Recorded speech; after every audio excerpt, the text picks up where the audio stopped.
Yeah. We'll move on to Ricardo Menedez March while Laura sorts out her connection. Yes. All of us deserve to be treated with respect and dignity no matter where our mental health is at. And I think this is really significant because for quite some time, in our communities and through our systems built by political decisions, that hasn't been the case. And I want to make it to the 11,000 people who are subjected to compulsory care every year, their whānau and their communities, and everybody who has contributed to the political process that has led us to this day where we are debating the mental health bill, which will seek to overhaul the Mental Health Compulsory Assessment and Treatment Act of 1992. Even though that bill is quite old and would have been seen as progressive at the time, it has now been really well documented about how it's actually quite out of date and doesn't reflect the rights that we aim to uphold for disabled people. And most recently, we had He Ara Oranga, the report on the government's inquiry into mental health and addiction, that called for our Mental Health Act to be overhauled with a human rights-centered approach. And I want to acknowledge the minister's intent in here to do that and to actually uphold the voices of people who have contributed to this process to this day. But also, if we look at the same report, I think the findings of the report also identify that in order for this bill to be successful, the minister and the government, more broadly, will need to take an all-systems approach to improving the well-being of our communities. It will rely on addressing workforce issues, and it will rely on addressing the social and economic determinants of health. That very same report talk about how poverty was a huge contributor to people's mental health. And therefore, I think in order to address some of those rights-based approach, we'll need to look also outside of the scope of this bill, and that will be key for it to be a success. I also want to acknowledge the Abuse and State Care Inquiry, which brought and shed another light into the practices such as compulsory care and how they have often been used under the guise of care by the state. And I think this is another reflection that we need to take into account as we honor the voices of survivors and people with state care experience. The Green Party, though, notices that this legislation will deserve really, really strong scrutiny from us and our broader communities. And I also want to echo how we welcome the invitation from the minister to get the select committee in charge of this bill to travel across the motu to adequately hear and take into account the voices of our communities who need to be at the center of this bill. And so, again, we do aim to eliminate these restrictive practices that have been well documented and call on the minister to be a strong champion to address everything else that will need to be done to ensure that our people are safe, because at the end of the day, if we're going to acknowledge in this legislation the particular, for example, need to address Māori mental health and take a Te Reti approach to mental health, that cannot be done if at the same time land continues to be dispossessed, people continue to be stripped out of their culture, if access to Te Reo Māori continues to be deprived, and those things are actually all connected. We have a bill that acknowledges the importance of Māori mental health and Te Reti o Waitangi, and therefore I call on the minister that alongside this bill, which I really commend his good faith approach, he also becomes a champion to address the critical feedback we have received across so many reports, across so many events, and from so many community members on the need to address all the other parts of the mental health system that goes beyond this bill. We look forward to participating in the select committee process to adequately look if any amendments need to be made to strengthen this legislation and to encourage members of our communities to submit. I also want to acknowledge that when people have lived experience in the mental health system, particularly when it comes to issues around compulsory care, that there are barriers to participate in processes like the Select Committee. And so I hope that we take an accessible approach to ensure that we take care to what could be re-traumatizing experiences that are yet to be shared. And I look forward to working constructively. And I know Huhana Linden, who will be repping us in that Select Committee, will be a strong champion to ensure that we take really good care in upholding those voices in a way that doesn't re-traumatize people.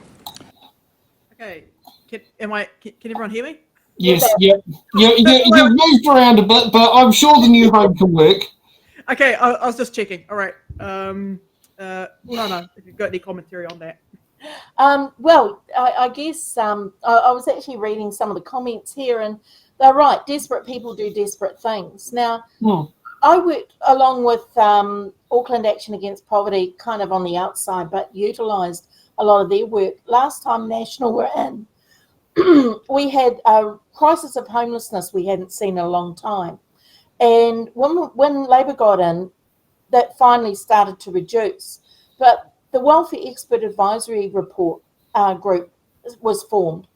We went around the streets, right? And prior to that, my partner and I, we gave out backpacks out of our own pockets, and we handed them out to the homeless full of clothing, proteins, all that sort of stuff. And one of the things that really annoyed me was when Peter Dunn legalized synthetic cannabis. And everyone goes into a panic over cannabis. Oh my God, it's the demon. Well, actually, alcohol is the biggest problem. But I would go on the way to court, and I often had these young guys come up to me, absolutely broken. 2 or 3 of their friends had died the night before from it.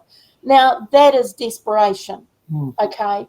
Mental health comes from that, and they don't recover from synthetic cannabis mental health psychoses. You do not recover. That's the reality. Synthetic cannabis is some nasty stuff. It's not even cannabis. Let's say it what it is. It's a scientific, synthetic, lab-grown grass that you can, smoke, and you get sick.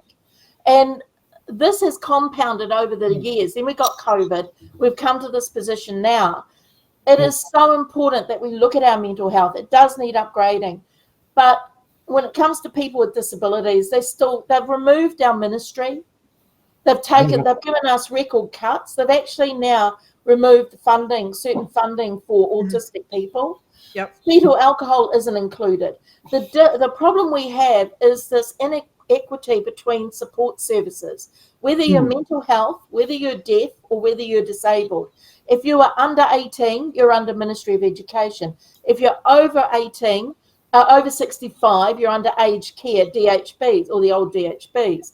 If you're in the middle there, you come under ACC, Ministry of Health, or DHB, or you get nothing. None of them are equal. All of them have different criteria, and all the autistics, the fetal alcohol, and people with other forms of conditions that aren't deemed mental health anymore are all pushed under disability, but it requires a different kind of approach to how care should be given it's not the traditional type of disability, that disability funded. So, the Mental Health Act is one part of it, but we need to look at resourcing. I guess that's my ADHD way of coming back to the topic. You're doing the weave. Yeah, it's a weave. It makes sense to ADHDers. It'll make sense to neurotypicals soon when they catch up. But we have about 5 topics going on in our heads 24/7. But the point is that resourcing is an issue across the board. Resourcing is the reason why mental health got a huge injection of funding, millions. And if they didn't give tax cuts to the multi-billionaires and the landlords, we probably would have had an adequate amount of funding for other kinds of disabilities. And we could have actually brought things together. This bill is seeking to redress some of the out-of-date stuff, but without the resourcing, it's a talk fest. And the resourcing also refers to medications as well. Like a reason why a lot of those people end up on things like meth is because they can't get access to things like Ritalin. So, absolutely, because speed works, and what kind of speed? You go, even actually a cup of coffee in the morning can help, but I don't drink coffee. I don't have caffeine, which is actually known to be a good helper for people. Yeah, it's a good stimulant. I do know from the 2021 lockdown, and as you probably remember, Huhana, the workplace I worked at, we went into overdrive, and I'm still on that caffeine addiction now from Raspberry V, because that was the one I ended up going to this day because of that particular lockdown, where I went from managing the deliveries on my own to managing 3 drivers and a quadrupled delivery structure, and like part of that job was it wasn't just managing drivers, but it was having us going in half an hour apart from each other for the runs, work out the times, getting all that, and trying to make sure that every single step in the process. And if we were in the office, you had to be at, like, if one person was at the desk, and another person wanted to eat lunch, they had to eat lunch at the other end of the room, sort of thing. And it was just that whole process of and this was like trying to manage runs. If you spoke to the other 2 drivers, they were amazed how I got their car loads very accurate. But this is, running run sheets that, running runs that, are up to 100 kilometers long, all that sort of thing. And what helped me was those Raspberry Vs that just basically kept me going. And the reason why it was the Raspberry V that I ended up going to is because I won't do instant coffee. I will only do plunger or what's it called, espresso, because I run a coffee cart. And the fact is, I mean, we had a machine, but the machine was sitting in one of my vehicles out on the road of Kandala that didn't move for 4 weeks because of the lockdown.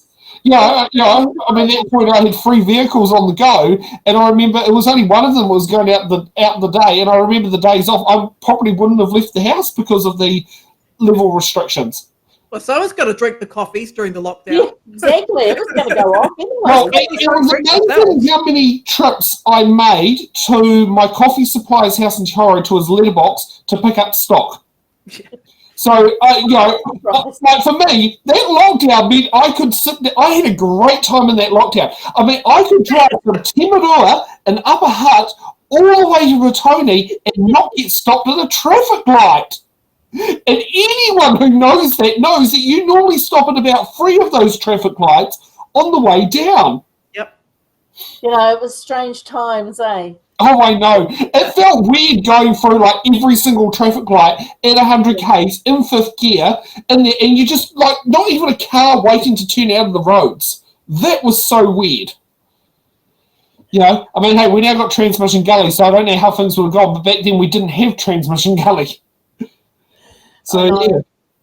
Okay, let's Dave's actually quite spot on, with his comments. Which one? Dave X. Oh, look at I'm that. really liking his comments. He's, and he's right. Yeah. The disability mental health funding is intentionally underfunded. I believe it is. Because if we look at our health system right now and the underfunding and the fact that it is multiple billions in debt, this is a deliberate attempt to privatise our health system. Yeah. Oh, yeah. Now, why the heck are we doing this? Why can we not follow Finland, Ireland, and that with a proper tax structure that has a fairer approach to taxes so that we can also benefit from free education, health, welfare, the whole lot? Yeah. Well, that's what happens when you elect a CEO to run your country. It gets run like a business. And I'm still trying to figure out what happens when he balances the books, because the first thing he sat there and did was cut the price of taxation that sat there and led to a lack of income coming in, which I don't know if any other businesses would normally do that as the first thing they do when they get into office, or when the new CEO comes in, sits there and goes, we're going to slash 40% off our prices. I know. I'm maybe I'm getting old, but I've never seen politics like we're seeing it globally. Although, to be honest, I grew up. I mean, I'm a boomer generation. I'll admit it. I'm 2 years before I became Gen X, and damn it, I missed boomer. No. I know, bloody boomers, mate. But I never made the money or anything like that. But I grew up with veterans. My auntie was a matron. World War II. My uncles were in there. One of them even filmed Hiroshima at the time. And, the one thing that scares me is I grew up knowing the stories. I grew up hearing the history. People seem to have forgotten the run-up to World War II. People seem to have forgotten. I mean, we've got a eugenicist in power who's about to become Deputy Prime Minister and extend the Euthanasia Act to include disabled people. Yeah. Hello, Acteon T4. That was done to us in World War II. In fact, we led the way for the experiments around gassing and doing everything else. They worked on disabled first. They've now discovered that there were over 100,000 more disabled murdered by doctors at birth or in the hospitals than what they admitted to when they finally counted the numbers. There'll be more that we'll never know. But what people don't realise is this government is leading towards selling our country out to the highest bidder. But not only that, it's this whole issue around productivity. People who are productive should get free medication. Other people who are not productive shouldn't. That term productivity was used prior to World War II extensively. The demonisation of certain demographics is another thing that they did. These tactics are not new. It was all done in the 1930s. And we need to wake up.